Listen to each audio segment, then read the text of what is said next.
Selamat pagi teman-teman di Bloggers. Yogyakarta ini semakin hari semakin ramai nih, dengan berbagai macam isu.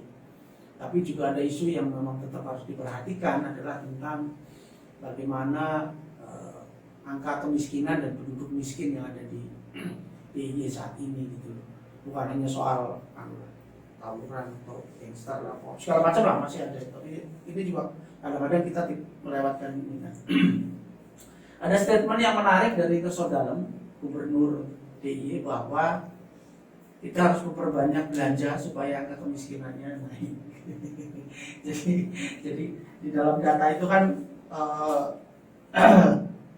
penduduk miskin itu yang rata-rata pengeluaran per kapita per bulannya di bawah 482.855. Jadi logikanya adalah apabila kita belanjakan uang lebih tidak miskin, kita dianggap tidak miskin. Dan itu statementnya satu pernyataan dari Kesodalem ketika habis rapat paripurna di DPRD beberapa hari yang lalu. Dan ini menggelitik kita gitu. Pertanyaannya, mampu nggak teman-teman warga miskin di DIY itu belanja segitu? Karena indikasinya memang menarik, yaitu mereka lebih banyak diban uangnya belanjanya gitu lewat bantuan. Nah, fenomena kemiskinan ini akan kita bahas di studio ini bersama anggota DPRD DIY. Beliau adalah Mas Muhammad Syafi'i dari fraksi PKS DPRD DIY, juga anggota Komisi A DPRD DIY. Sehat Mas Syafi'i? Tidak sesuai temanya apa ya? Loh, Sehat, alhamdulillah. Baik, jadi kita kan bertanya bagaimana pandangan DPRD DIY, terutama dari Komisi A, itu terkait dengan fenomena kemiskinan itu Mas, yang ada di DIY. Monggo Pak Syafi'i, silakan. Ya, saya kira di beberapa kali kebetulan saya jadi pansus KPJ ya.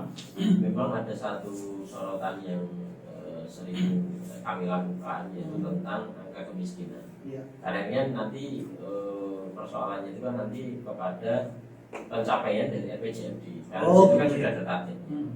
Walaupun kemudian ya adanya COVID ini memang agak sedikit ya bahasanya membuyarkan sebetulnya terus gimana gitu ya. Apakah ada revisi target macam-macam, ini memang kemarin ibaratnya setahu saya tidak ada. Oh, enggak ada. Yang tersampaikan ke kami itu enggak ada istilahnya revisi target enggak ada. Targetnya berapa Mas? Ya kita kan kemarin pada angka pengurangan itu sekitar kalau kita kan bahkan kemarin naik jadi 2 digit dengan COVID ini. Sebenarnya kalau targetnya kemarin sekitar pada angka 9 atau 10 saya agak. Kalau sekarang 11,5 ya. Ya makanya itu kemarin dari sisi itu yang kemudian sempat ada wacana apakah ini perlu revisi target gitu ya. Saya pernah ikuti dalam sebuah forum itu tidak perlu gitu. Akhirnya disitulah nanti pembahasan dari DPRD tentunya akan memberikan catatan-catatan terkait dengan masalah itu. Nah, persoalan di luar persoalan kemudian COVID naiknya naik lagi, tapi saya kira memang menarik dari dulu selalu berbicara tentang angka kemiskinan DIY, yang bahkan sering kemudian selalu disandingkan juga dengan angka kebahagiaan. Yang kemudian kan selalu jadi banyak guyonan. Iya, karena akhirnya kan ya wis ora apa-apa, ora duwe ora apa-apa, miskin ora apa-apa, sebenarnya kan bahagia. Jadi ini yang kemudian penyandingan dua hal yang berbeda ini sering kemudian tidak ketemu kepada sebuah substansi. Lalu apa yang sebetulnya harus dilakukan oleh pemerintah daerah ya. Dalam hal ini juga kami sebenarnya juga punya banyak istilahnya itu harapan gitu ya, bahwa memang harus kemudian dicari akar masalahnya di mana. Di beberapa waktu memang pernah kita tadi singgung sama Mas Dwi tadi tentang persoalan ukuran kriteria kemiskinan standarnya. Ya, itu kan kemudian kalau yang pernah disampaikan tanggapan dari pemuda itu kan memang ini persoalannya agak sulit karena berkaitan dengan pola hidup dari masyarakat. Jadi misalnya tadi masalah konsumsi tadi, Mas. Ada yang kemudian standarnya itu konsumsinya harus sekian ribu, Iya. ratus ribu satu Iya. bulan, gitu ya. Hmm. Ternyata mereka tidak banyak karena apa? Banyak memakai apa yang ada dalam apa Potensi ada ada yang yang ada di ada. dalam rumah mereka. Kemudian banyak yang kemarin cukup tinggi kan di Gunung Kidul, ya gitu ya. Ini yang setahu kami kemudian kami juga belum update lagi Mas Dwi tentang lalu gimana ini mensiasatinya gitu. Iya. Cuma memang kita saat itu, nah ini agak sulit gitu. Satu sisi itu parameter-parameter umum yang sudah disepakati oleh BPS, tapi satu sisi ya itulah yang terjadi di lapangan, pola hidup masyarakat kita yang mungkin ngirit, kemudian trimo, macam-macam itu ya. Makan sego, Iya. tempe, padahal ya iso tuku. Iya, ya memang cukup tinggi kan di Iya. gitu ya. Iya, iya. Itu toko yang mana penduduk desanya yang akhirnya kita belum ngambilnya di situ Mas Dwi. Persoalan apa ya istilahnya itu sebetulnya parameter yang lebih cocok itu seperti apa sih? Belum ada. Kalau setahu kami belum. Oh. Sehingga ini yang ya khawatir kami sih nanti akan terus tiap tahun mengemuka terus. Iya karena Gitu mungkin loh. gini, apakah nggak cocok ya? Kalau di datanya ini kan karena yang harus dipakai kan ini data Bapeda nih. Saya dapat data Bapeda adalah jumlah penduduk DIY itu 3.322.727 jiwa. Presentasi penduduk miskinnya 12,80% pada periode 2021. Artinya bahwa 506.450 jiwa atau penduduk DIY itu miskin. Kalau 500 ya kan hampir nggak sampai berapa persennya ini. Nah maksud saya begini, kalau ini tetap dijadikan sebagai acuan untuk mengukur standar kemiskinan, DIY akan selalu. Nah maksud saya begini, DPRD atau memiliki satu sistem atau bagaimana supaya agar bisa nggak standar ada perubahan penghitungan standar kemiskinan khusus untuk DIY gitu.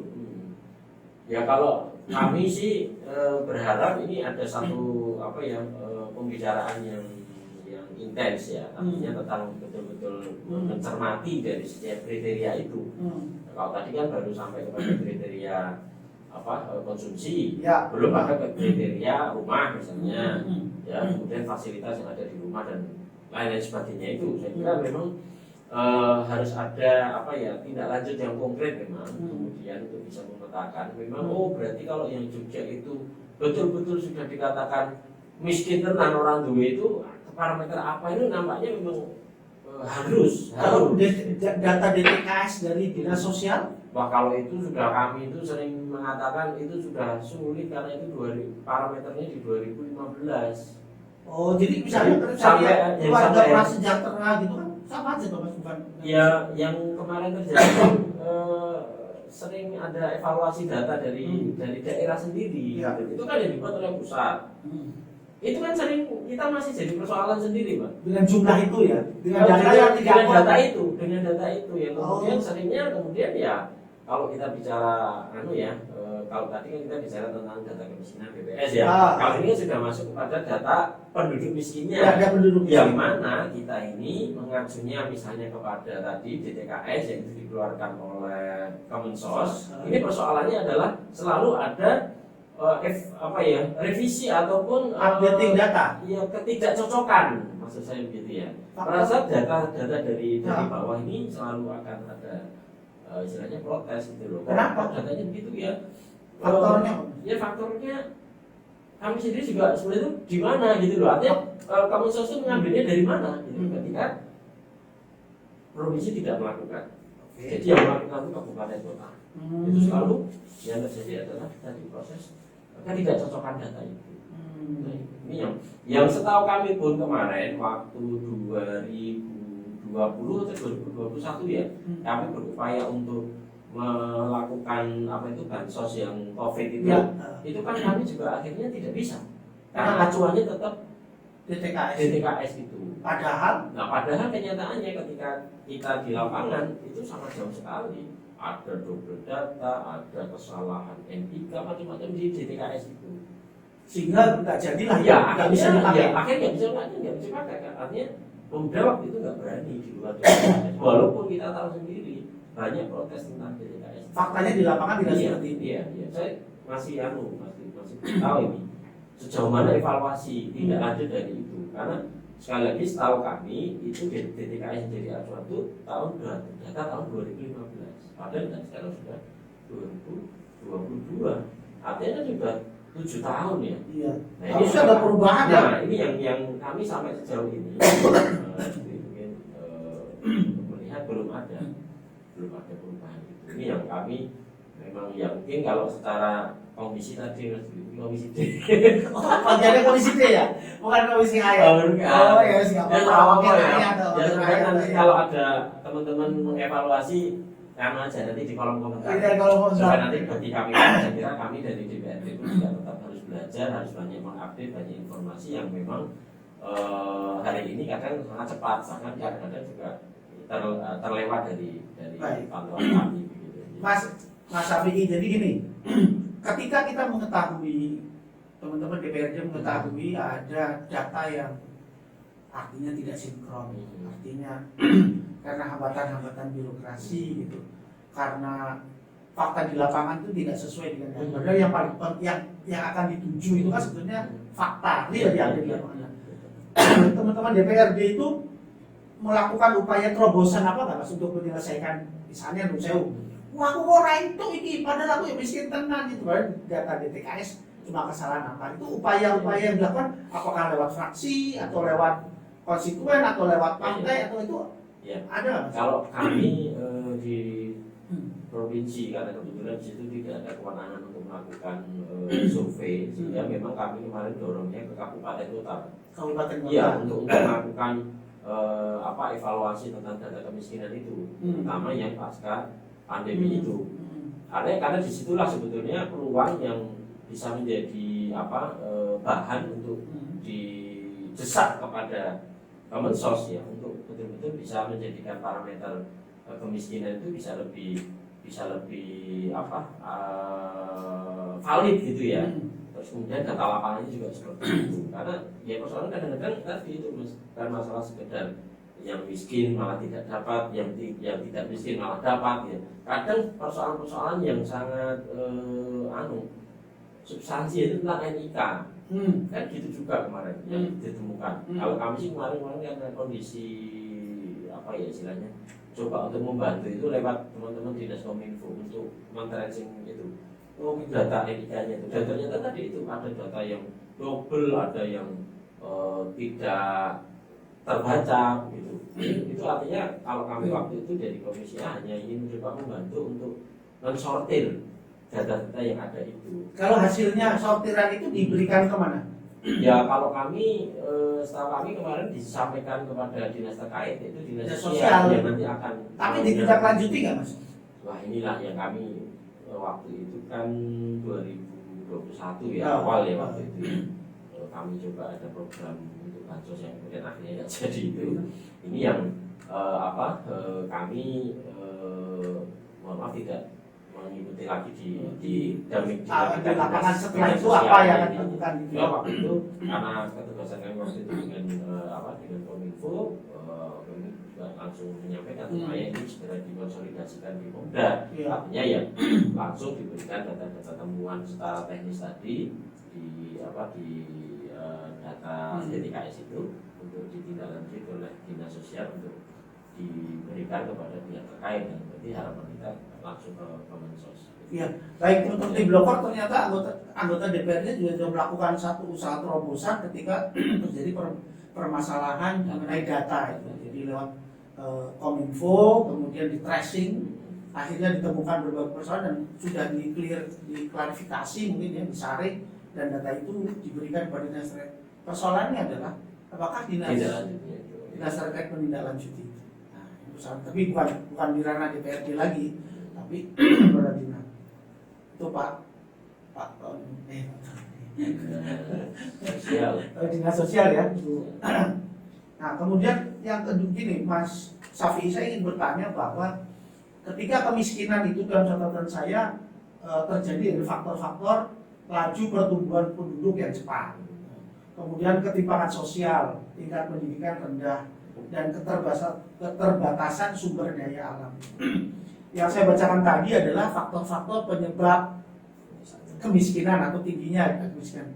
Saya bertanya pada Mas Safi, untuk DIY, percaya nggak Mas kalau ini itu faktor-faktor ini yang menjadikan DIY itu menjadi tingkat kemiskinannya tinggi? Artinya begini, apakah tingkat pendidikan, contoh saja tingkat pendidikan itu, apakah masyarakat DIY tingkat pendidikannya rendah Mas? Kalau menurut pendidikan gimana Mas? Ya kadang persoalannya tidak sekedar pendidikan. Artinya kalau sekali lagi betul tadi kata Mas itu tadi, memang ini harus diuji dengan data. Karena tadi ya, sejauh mana yang lulusan S1 sampai ke bawah, akhirnya itu pada angkatan kerja lah. Iya. Ini yang saya kira kami belum akan berkomentar karena belum ada datanya, gitu. Tapi kurang lebih kalau itu bagian dari satu aspek dan sekian banyak aspek, memang bisa jadi Mas. Persoalannya kan memang kalau kita melihat itu sejauh mana kemudian pendidikan mereka itu bisa kemudian menjadi bekal mereka dalam dunia kerja, ini yang jadi persoalan. Bukan sekedar dia itu pendidikannya apa, tapi sejauh mana bagaimana dia sekarang ini bekerja di mana, menghasilkan. Nah itu, ini saya kira satu hal kan kita pernah dapat saya bukan data ini cerita bagaimana seorang lulusan S1 dia menjadi guru honorer, gajinya tidak nyampe UMR. Kan bisa jadi Mas. Dan bisa kita bayangkan di bawah UMR itu di Jogja sekarang tanpa dukungan sumber daya alam tadi Mas yang kita bicarakan awal tadi. Ya saya nang desa iso mendek opo, ngatur opo di kota. Kan otomatis pengeluaran itu akan sangat bertumbuh pada sumber pendapatan dia. Dia nggak bisa ditolong dengan sumber daya alam tadi. Jadi dia memang harus survive pada dirinya sendiri. Artinya ketika kemudian dia konsumsinya berapa, itu ditanya ya memang bisa jadi ya memang dalam hitungannya dia miskin. Bayangkan ya di bawah 2 juta itu. Padahal mungkin dia pendidikannya S1, mungkin dia S1. Itu sekarang panjenengan ada jadi banyak sekolah yang ada guru honorernya itu berapa? Jadi benar ini ya, bukan tingkat pendidikan yang rendah ya, tapi tingkat pendidikan tinggi dan kesempatan kerja ya. Kesempatan kerja dengan gaji yang memadai. Apalagi dia tidak punya keterbatasan sumber daya alam. Daya dukungnya nggak ada. Artinya betul-betul tergantung kehidupannya itu tergantung dengan apa yang dia peroleh dari dia bekerja. Nah, sekarang yang agak terakhir ini, hampir 25 menit dan sudah terasa. Mas, ini kan salah satu dampak dari kemiskinan. Dampaknya itu adalah dalam catatan saya itu meningkatnya kasus kriminalitas. Ya kan? Nah, kalau hubungannya dengan Nusawut, sekarang apa lagi dihubungkan dengan klinik nih Mas? itu apakah betul karena apakah itu salah satu karena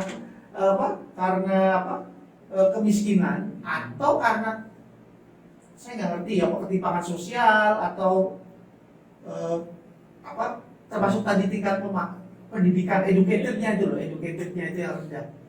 Kalau menurut pandangan kalau saya kayaknya tidak bisa dikaitkan dengan kriminalitas dalam tanda kurung politik. Oh nggak bisa ya, nggak bisa langsung gitu nggak bisa. Menurut saya mungkin yang masih memungkinkan akan kita lihat faktor kemiskinan itu dengan kriminalitas, mungkin faktor-faktor misalnya pencurian, curanmor ya misalnya. Tapi juga menarik nih Mas, panjenengan lihat aja data-data terakhir ini, bagaimana kejaksaan itu melakukan banyak terobosan. Saya lupa istilahnya, tapi intinya pengampunan. Ketika pada kasus-kasus kriminalitas yang dikarenakan kondisi ekonomi. Wah, ini menarik ini.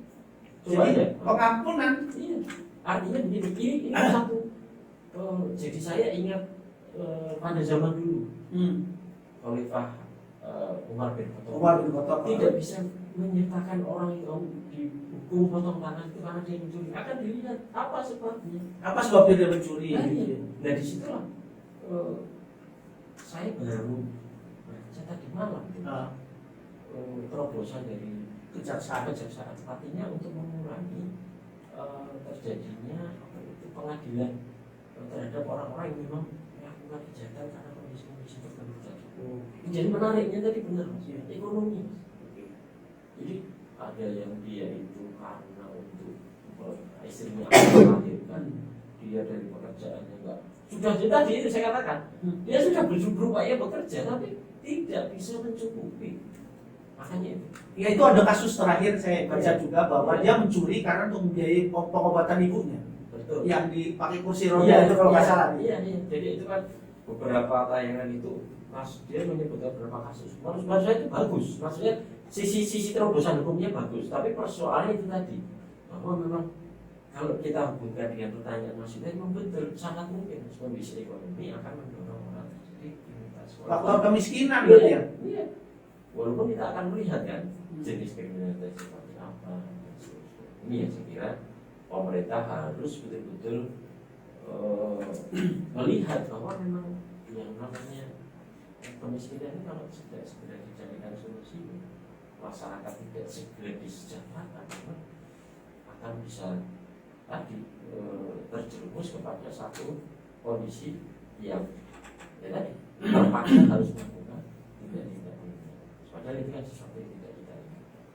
Dan itu nanti sebetulnya nanti persoalan hukum lagi ya. Iya.